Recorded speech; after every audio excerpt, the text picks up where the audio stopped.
Okay, so something's brewing in college basketball. Last night, Temple's 11-18. They were playing UAB, who's 18-11. And the spread on the game was UAB by anywhere from 1.5 to 2.5. And suddenly, late, the point spread ballooned to UAB minus 11. I'm sorry, minus 8. It went from 2.5 or 1.5 to minus 8. During the game or before the game started? Okay, so I was like, oh, what happened here? And it was enough that it got flagged by the U.S. Integrity Group, which are the same people that flagged Alabama baseball. If you remember that, when the coach was communicating with a gambler and a heavy bet was put on against Alabama in a sports book in Cincinnati.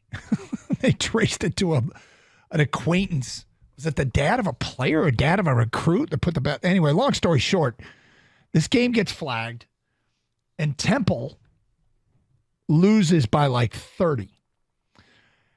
Now, is this a case of they were really, really off with the point spread to begin with? Or did it get flagged because, well, people are suggesting the fix was in? There's a reporter that covers these things, a guy who writes a sports column about college basketball, the NFL, and betting, tweeted out a series of tweets last night.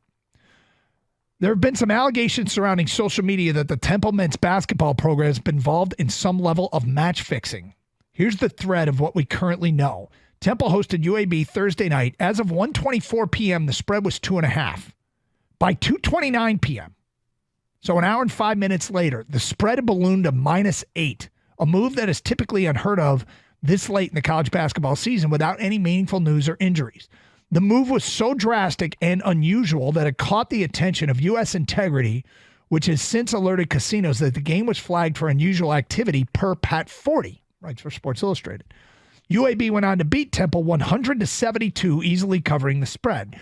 This is not a typical match-fixing allegation you hear from an angry bettor or someone on the wrong side of an outcome. You need the pregame odds movement to go with it, and it seems like someone may have messed up badly here by not covering their tracks enough. Time will tell where this goes next, but this sounds like it may have some legs to it, and perhaps the sports betting industry may have flown a bit too close to the sun with how intertwined it's gotten with sports themselves. There is one eye-popping stat from Thursday night's game in question. Temple was out-rebounded 41-19 in the loss. They had 19 rebounds the entire game.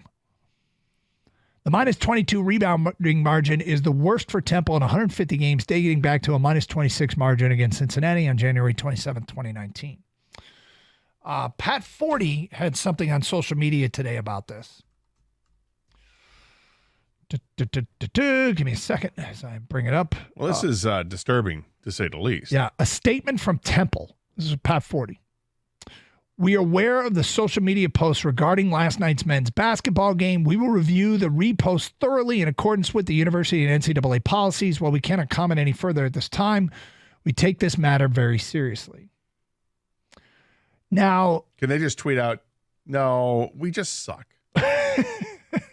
We were horrible. We had a worse game.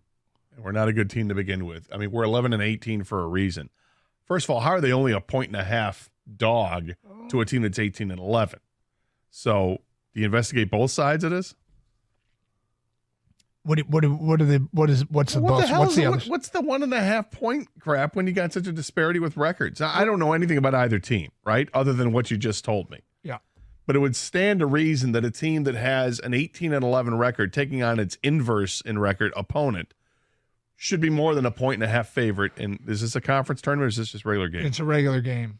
At the end of the season, it matters nothing. If a bunch of sports books all have the same spread, I don't quite know who you investigate on that side of it. But Kang, does it not seem fishy on the outset though? It could. I see point spreads all the time. Road college basketball teams, it's tough to win on the road in college basketball. Nobody just walks into Temple.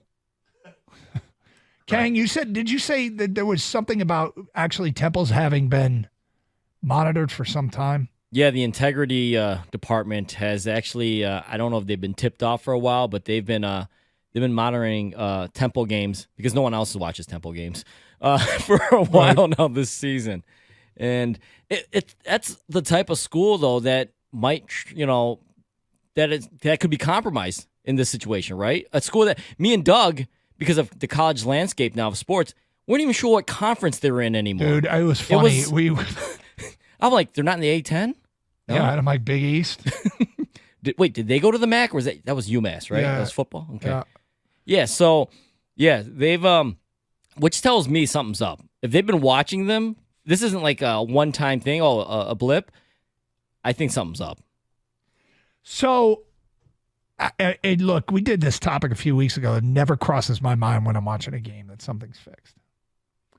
And, then I got, oh, you're foolish, you're naive, you're blah, blah, blah. And I'm like, yeah, it might be, but I just watch games and I don't worry about it. And if I did worry about it, I'd struggle with watching the game, to be honest with you. So maybe I'm blissfully naive. Nothing to see here. But, this is, I'm not saying this is a clear example or a clear sign. What does Mark Macon have to say about this? All right. Got any more, Gator? Mark Strickland. What does he have to say about this? Is Mark Strickland? What does Aaron McKee have to say about this? Oh, that's a great poll. Yeah. Two former Pistons, too, by the way, Macon and McKee. Good night, everybody. Okay, so his work here is done. So what? Did it start? I mean, we know that college kids are the most vulnerable. And if you're Temple basketball and you're not going anywhere, and somebody walks up with $20,000 cash, I'm not saying you understand it, because what the trouble this can get you into is legitimate. You don't want to mess with this. No, you don't want to mess with this. This is some scary stuff. If this is true, I mean, it might not be. If there could just be literally this team's terrible, and they laid an egg at home to finish up their last home game. Yeah, yep. They're a bad team that played badly. What's the shock there? I mean, the shock is the point spread went from 1.5 to 8.5 before tip off. Yep. Why has the U.S. Integrity Department been watching their games, though? I'm not saying. I'm saying I'm just presenting another side of it. It's I don't know. It's quite possible that the whole Occam's razor thing, that the easiest explanation tends to be the right one, and could just be this is just a bad basketball team. But when you see the spread go like that so quickly, warning.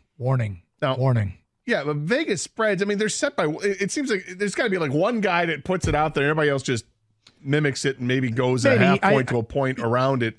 But for this to go and jump 7 points within a matter of hours, somebody knew something. With an hour and 5 minutes. Yeah, and someone knew something. That's a significant amount of money, you'd have to think. But typically you would think it's because, the star player's hurt, or they're, 3 guys have COVID and they're out, or something like that, right? Yep. But apparently that's not the case here.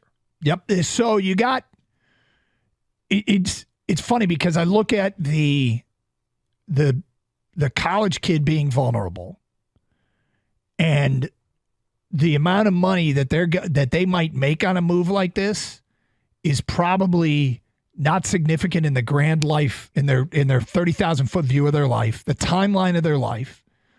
It's probable that it's not that significant life-changing money, but it can be a life-changing decision for the worst. And the temptation, like I feel like the temptation for these kids has got to be, not seeing the big picture and making terrible decisions. Now, let me be clear. I don't know the first thing about this case other than what I've read.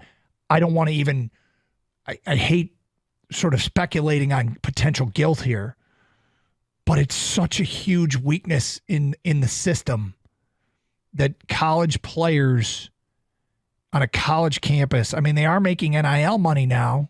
I don't know how much, but I almost feel sympathy for them. I don't, in a lot of ways. I think it's a great, but I I just think about my own kids and how unprepared they are for difficult decisions. They're never going to have to face a decision like this. Nobody's going to offer them $20,000 to throw a sporting event. That's not happening. And I don't know why I picked $20,000, but I know they're not as prepared to make good decisions as people who are older. And it's going to be harder to buy off a pro. Everybody knows it's harder to buy off a pro. So keep an eye on this one. Follow this story. Yep. We'll see what comes of it.